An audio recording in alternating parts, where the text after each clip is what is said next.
नमस्कार। हम लोग संतान भाव को डिस्कस कर रहे हैं, तो आज पुनः संतान भाव को ही डिस्कस करेंगे। और एक प्रश्न बार-बार आ रहा है, वो प्रश्न है कि अगर पंचम भाव में राहु महाराज बैठ जाते हैं तो क्या होता है? देखो, एक बात तो निश्चित है कि अगर पंचम भाव में बैठ गए, तो समस्या संतान होने में देंगे। इसमें कहीं कोई इफ बट नहीं कि नहीं ऐसा नहीं होगा, ऐसा नहीं होगा, होगा। क्योंकि करता क्या है, राहु के पास केवल मुख है और ये इसको खाने का पूरा प्रयास करेगा। तो समस्या तो देगा क्योंकि यहाँ बैठा हुआ है। अच्छा है क्या, पंचम भाव में जब भी राहु बैठे होते हैं या राहु की स्थिति समझिए, एक हो गया मुख और एक हो गया गर्दन के नीचे का हिस्सा। तो राहु के पास केवल मुख है और राहु केतु को हम लोग सर्प की संज्ञा से डिनोट करते हैं। तो यहाँ पर सर्प का मुख हो गया। तो सर्प का मुख होने के साथ क्या होता है कि वो इस भाव के फलों को खाने का प्रयास करेगा। देखो, जैसे आप मनुष्य है तो उसके सामने दो चीजें रख दो, एक रख दो लकड़ी, आम की लकड़ी, और एक रख दो आम का फल। तो वो आम की लकड़ी नहीं खाएगा, वो क्या खाएगा, आम का फल। तो पंचम भाव में बहुत सारी चीजें होती हैं और पंचम भाव में एक जीव भी होता है। वो जीव किस रूप में होता है, वो जीव होता है संतान के रूप में। तो राहु क्या करेगा, उस पंचम भाव का जो संतान रूपी जीव है, इसको खाने का पूरा प्रयास करेगा। तो अगर पंचम भाव में राहु बैठे हैं तो ये स्थितियां उत्पन्न हो सकती हैं। लेकिन आपको ध्यान देना, अगर राहु की डिग्री यहाँ पर 25 डिग्री के ऊपर है, राहु 25 डिग्री के ऊपर है, और कोई ग्रह ऐसा नहीं है जो 5 डिग्री का हो और यहाँ बैठा हो। ध्यान समझना है। जैसे पंचम भाव आपका ये हो गया, इस पंचम भाव में राहु की डिग्री कितनी है, थोड़ा सा मैंने गलत बताया आपको। राहु की डिग्री 5 है और कोई ऐसा ग्रह नहीं बैठा है जिसकी डिग्री 0 से 5 डिग्री है। तो ऐसी स्थिति में क्या है, राहु अगर 5 डिग्री का है तो यहाँ बैठा होगा, और ये जा कहाँ रहा होगा, चतुर्थ भाव की ओर जा रहा होगा। तो आपको ये भी देखना है कि राहु की डिग्री क्या। अगर राहु की डिग्री 0 से लेकर के 5 तक है तो वो आगे वाले भाव में जाने के लिए तैयार है, तो इस भाव के फलों को नष्ट करने का प्रयास नहीं करेगा। इस बात को भी आपको समझना होगा। अगर राहु की डिग्री यहाँ पर 25 डिग्री है, 26 डिग्री है, 27 डिग्री है, 20 डिग्री के आसपास है, तो राहु तो अभी इस हाउस के आधे भाव में बैठा है और अभी आधे भाव की ओर देख रहा है, तो इस भाव को ज़्यादा डिस्टर्ब करेगा। अगर राहु की डिग्री 5 है, 4 डिग्री का है, 3 डिग्री का है, 6 डिग्री का है, 2 डिग्री का है, तो राहु आगे जाने की स्थिति पर है। तो राहु महाराज इस भाव के पंचम भाव का जो संतान रूपी फल है उसको खाने का प्रयास नहीं करेगा। इसके साथ केवल और केवल राहु के बैठने से ही हम पूरी बात नहीं समझेंगे। हमें ये भी देखना है कि गुरु महाराज की स्थिति क्या है। अगर गुरु महाराज यहाँ बैठे हुए हैं, गुरु महाराज यहाँ बैठे हुए हैं और गुरु महाराज यहाँ बैठे हुए हैं, तो ये नौम दृष्टि से इस भाव को देखेंगे, सप्तम दृष्टि से इस भाव को देखेंगे, पंचम दृष्टि से इस भाव को देखेंगे। किस भाव को, पांचवें नंबर के भाव को। तब भी वो संतान आपको दे देंगे, इसमें संदेह नहीं। तो आपको ये भी ध्यान रखना है, केवल हमने कह दिया राहु बैठा है तो नकारात्मक भाव मन में नहीं आने चाहिए। अच्छा, एक चीज और भी है, जैसे इसी कुंडली पे देख लेते हैं कि यहाँ पर राहु बैठे हुए हैं और ये 3 नंबर की राशि है, तो फलों में समस्या देगा, इसमें समस्या नहीं है। लेकिन ये 3 नंबर राशि का जो स्वामी है वो बुद्ध कहाँ बैठा हुआ है, ये बुद्ध बैठा हुआ है आपका यहाँ 12th भाव में। हमें कोई भाव से मतलब नहीं, बस बैठा कहाँ है, बुद्ध का पंचम भाव का स्वामी यहाँ बैठा हुआ है। अब हमको देखना है राहु कहाँ, गुरु महाराज कहाँ बैठे हैं। अगर गुरु महाराज यहाँ बैठे हुए हैं, ध्यान समझिए, गुरु महाराज यहाँ बैठे हुए हैं और गुरु महाराज यहाँ बैठे हुए हैं, तो अब आप देखिए कि गुरु महाराज ना तो इस भाव को देख रहे हैं, ना इस भाव को देख रहे हैं, और ना यहाँ बैठे गुरु यहाँ देख रहे हैं, लेकिन यहाँ से बैठ कर गुरु पंचम भाव से इस भाव को वो दृष्टि कर रहे हैं। तो भाव में तो दृष्टि कर रहे हैं, लेकिन गुरु की दृष्टि किसके ऊपर है, बुद्ध के ऊपर। बुद्ध कहाँ का स्वामी, यहाँ का स्वामी है, तो संतान दे देंगे। अगर गुरु छठे भाव में बैठे हैं, गुरु छठे भाव पे बैठे हैं और सप्तम दृष्टि कहाँ पर है इनकी, बुद्ध पे है, तब भी ये संतान दे देंगे।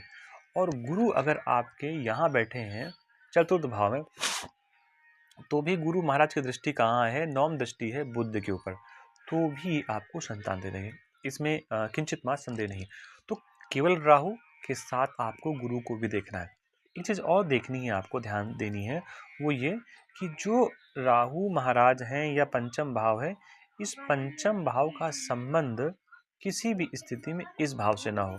तो जैसे बुध यहाँ पर बैठ गए, ठीक है ना, और बुध का क्योंकि बुध की राशि एक यहाँ पर भी पड़ी हुई है, एक राशि यहाँ पर भी पड़ी हुई है, तो अगर ये कुंभ लग्न है और बुध यहाँ बैठे हुए हैं या यहाँ बैठे हुए हैं, तो पंचम भाव के स्वामी का संबंध आठवें भाव के स्वामी से, आठवें भाव से बन गया, तब भी ये समस्या आपको दे देंगे। तो आपको थोड़ा सा ये भी ध्यान रखना है कि पंचम का संबंध किसी भी कारण से अष्टम से ना बनने पाए, नहीं तो भी संतान देने में समस्या देते हैं।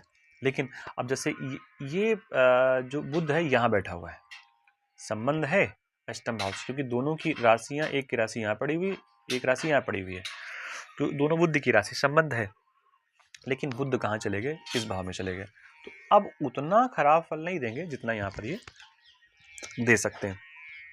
अगर यही बुध उठ करके यहाँ न बैठ करके ये बुध यहाँ बैठे होते और उसके बाद इसमें गुरु की दृष्टि कहीं से भी होती, चाहे यहाँ से दृष्टि होती, चाहे यहाँ से दृष्टि होती और चाहे यहाँ से दृष्टि होती, तो हम थोड़ा सा इसमें निगेटिव बात कह सकते थे कि गुरु दृष्टि तो डाल रहा है पंचम भाव के स्वामी पर, लेकिन हमको ये भी ध्यान रखना होगा कि पंचम का संबंध बन गया अष्टम से, राहु महाराज पहले बैठे हुए हैं, तो फिर संतान देने में वो समस्या उत्पन्न कर देंगे। एक दो प्रश्न देख लेते हैं लोगों के, फिर आगे बढ़ते हैं।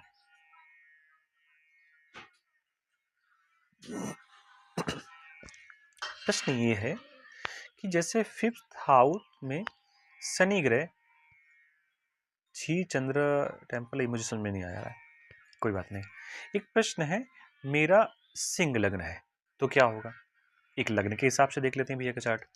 जैसे किसी का यहाँ पर सिंह लग्न है, थोड़ी देर के लिए पंचम नंबर की राशि यहाँ पर पड़ी हुई है, यहाँ पर 6 होगा, यहाँ पर 7 होगा, यहाँ पर 8 होगा, यहाँ पर 9 होगा, तो सिंह लग्न है, यहाँ पर गुरु की राशि पड़ी हुई है। अब आपको इतना भी ध्यान देना होगा कि यहाँ पर पंचम भाव में कौन सा ग्रह बैठा हुआ है, कहीं राहु, केतु या शनि महाराज तो नहीं बैठे हुए हैं। अगर राहु बैठे हैं तो पहले संतान को खराब करेंगे, केतु बैठे हैं तो संतान होने में समस्या देंगे, शनि है तो संतान को डिले करवाएंगे, मतलब देर में करवाएंगे। तो केवल एक राशि लग्न से कि पंचम भाव में है क्या होगा, नहीं, हमें पूरा का पूरा चार्ट देखना चाहिए। तो एक थोड़ा सा और चार्ट लेते हैं, लोगों के प्रश्न लेते हैं। वो दूसरा प्रश्न का क्या है,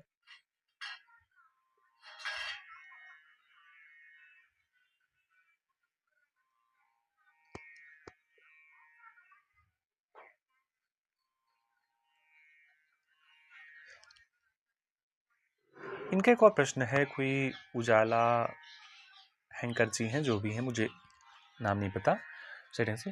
मेरे पंचम भाव में राहु है तो क्या लड़का नहीं होगा? देखो, मैंने पूरी डिटेल आपको बता दी है कि पंचम भाव में ग्रह होने से क्या होता है, तो अब इस प्रश्न का तो जवाब आपको मिल ही जाएगा। ये नहीं कह सकते कि लड़का नहीं होगा, संतान होगी, संतान डिले होगी, देर में होगी, ऐसा मान के चलिए आप। मेरे पंचम को सूर्य गुरु की 7वीं दृष्टि है, मैंने इसका जवाब दे दिया। पंचम भाव में कर्क राशि है, शायद इसका जवाब भी मैंने दे दिया है। आगे बढ़ते हैं। मेरी सिंह राशि है और 5वें घर में गुरु राहु है, संतान कैसी होगी और कितनी होगी?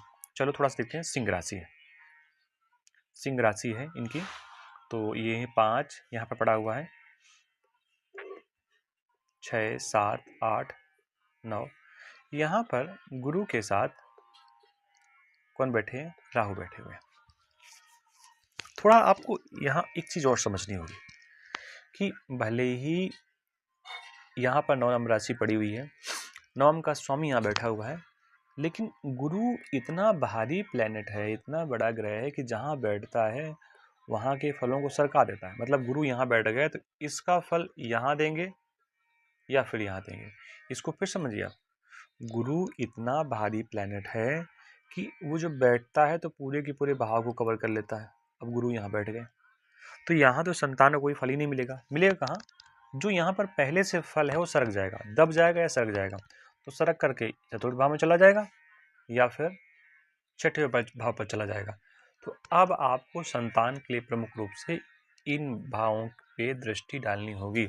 जैसे आपने पंचम 5 नंबर की राशि यहाँ पर बताई आपकी, तो 6, 7, 8, 9 यहाँ पर 10 नंबर होगा और यहाँ पर 8 नंबर होगा। तो अब आपको देखना है कि इन भावों में किसी शुभ ग्रह की दृष्टि है कि नहीं है। उदाहरण के रूप में अगर ये चतुर्थ भाव में मंगल की दृष्टि कहीं से आ रही है तो भी संतान आपको हो जाएगी, या इस भाव में स्वयं के भाव में शनि की दृष्टि आ रही है तो संतान डिले करेगा, होगी निश्चित लेकिन डिले करेगा, क्योंकि गुरु तो यहाँ देख नहीं सकता, गुरु यहाँ बैठा हुआ है। गुरु जहाँ बैठता है उस भाव के फलों को कमजोर करता है। और दूसरा क्या है, वहाँ राहु बैठे हुए हैं। तो ऐसा व्यक्ति अगर सरस्वती माता के मंत्र का जप करे, उनकी पूजा करे, उनकी प्रार्थना करे और कोई गुरु बना ले, अगर गुरु यहाँ बैठे हुए हैं तो ऐसे व्यक्ति को अपना कोई धार्मिक गुरु बनाना चाहिए। और धार्मिक गुरु ऐसा नहीं कि आपने मान लिया, जिनसे आपकी बात हो सके, वो आपको प्रॉपर तरीके से एक मंत्र दे सकें, तो उन्हें गुरु बना लीजिए। तो जो यहाँ का दोष है वो दूर हो जाएगा, तो संतान आपको मिल जाएगी। तो एक और प्रश्न देख लेते हैं क्योंकि ये भी बहुत समय नहीं हुआ है। मेरे 5th हाउस में गुरु चंडाल योग है, कब संतान होगी या नहीं होगी, प्लीज़ बता दीजिए। देखो, संतान होगी नहीं होगी ये एग्जैक्ट कहना गलत है। कोई भी एस्ट्रोलॉजर सीधे सीधे नहीं कह सकता कि यहाँ पर गुरु भी बैठे हुए हैं और उसके साथ राहु भी पहले से बैठे हुए हैं तो गुरु का चंडाल योग बना, संतान नहीं होगी। संतान होगी। ये अगर निगेटिव योग बन रहा है किसी कारण से तो पॉजिटिव योग भी बनेगा। अब होगा कब, जब इस भाव, ये तो भाव आपका स्थिर हो गया, जब कभी भी आपके पंचम भाव से नवम भाव में गुरु महाराज होंगे, तो ये कब होंगे, गोचर में होंगे या फिर एकादश भाव में होंगे और या फिर लग्न में होंगे। इन तीनों स्थितियों ध्यान दीजिए। आपके पंचम भाव से 3 स्थितियों में अगर गुरु होंगे तब क्या होगा, तब आपको संतान हो सकती है, क्योंकि ये जो गोचर के गुरु महाराज हैं ये वाले, ये क्या करेंगे, अपनी पंचम सप्तम एवं दृष्टि से अपने भाव को देखेंगे। अच्छा, बैठे भी वहाँ पर है तो अपने घर को देख भी रहे हैं, तो क्या करेंगे, कोई व्यक्ति जब अपने घर को देखता है तो उसके लिए सकारात्मक सोच रखता है, पॉजिटिव सोच रखता है, तो फिर आप कोई संतान दे सकते हैं। एक और प्रश्न ले लेते हैं किसी का। मेरे 5th भाव में चंद्रमा है पर मुझे बच्चे कब होंगे। देखो, पंचम भाव में चंद्रमा है, आपने ये भी नहीं बताया कि राशि कौन सी है, बस इतना सिर्फ आपने बताया कि पंचम भाव में चंद्रमा है, मतलब यहाँ चंद्रमा है आपका पंचम भाव में, राशि कौन सी पता नहीं है। देखो, अगर इस पंचम भाव में कहीं से भी गुरु की दृष्टि पड़ रही है तो आपको संतान दे देगा। अब प्रश्न ये है कि संतान कब देगा, तो आप देखिए आपकी कुंडली पे गुरु कहाँ बैठा है। अगर गुरु यहाँ बैठा हुआ है विवाह के समय, देखो कहाँ बैठा है इसकी बात नहीं मैं करूँगा, विवाह के समय गुरु यहाँ बैठा है तो विवाह के 1, 2, 3, 4 साल के बाद संतान आपको दे देगा। अगर गुरु कारण किसी कारण से विवाह, जिस समय विवाह हुआ है, तो आपने केवल ग्रह बताया है, अगर गुरु यहाँ बैठा हुआ है तो फिर आप ये मानिए आपको संतान देने में 3 साल का भी समय लगा सकता है, 5 साल का भी लगा सकता है, 9 साल का भी लगा सकता है, और या फिर आप ये मानिए 11 साल का भी समय लगा सकता है। एक ग्रह से कोई बात नहीं की जा सकती, मैं कई बार आपको बता चुका हूँ। तो इस प्रकार ये चीज़ें हैं। एक प्रश्न और देख लेते हैं फिर आगे बढ़ते हैं। पंचम भाव में गुरु और शुक्र, तो क्या पुत्र की प्राप्ति होगी। चलिए वापस आते हैं। पंचम भाव में इनके क्या है, गुरु और शुक्र है। शुक्र, देखो पहली संतान आपको पुत्री होगी, केवल 2 ग्रहों से मैं कह रहा हूं आपको। उसके बाद इन भाव में अगर कहीं कोई मेल प्लेनेट बैठा हुआ है, मंगल बैठे हुए हैं, सूर्य बैठे हुए हैं, तो आपको पुत्र संतान का भी लाभ मिलेगा। अब कब मिलेगा, जब इन भाव में बैठे हुए ग्रहों से गुरु महाराज गोचर में आकर के मिलेंगे। तो अभी के चार्ट में इतना ही। आप सबको बहुत शुभकामनाएं। अगर कोई प्रश्न है आपके मन में, कोई क्वेरी है तो आप जरूर पूछें, संतान से संबंधित, विवाह से संबंधित, या जो भी आपके मन में प्रश्न हो। चैनल को सब्सक्राइब ना किया हो तो उसको जरूर आप सब्सक्राइब कर लें।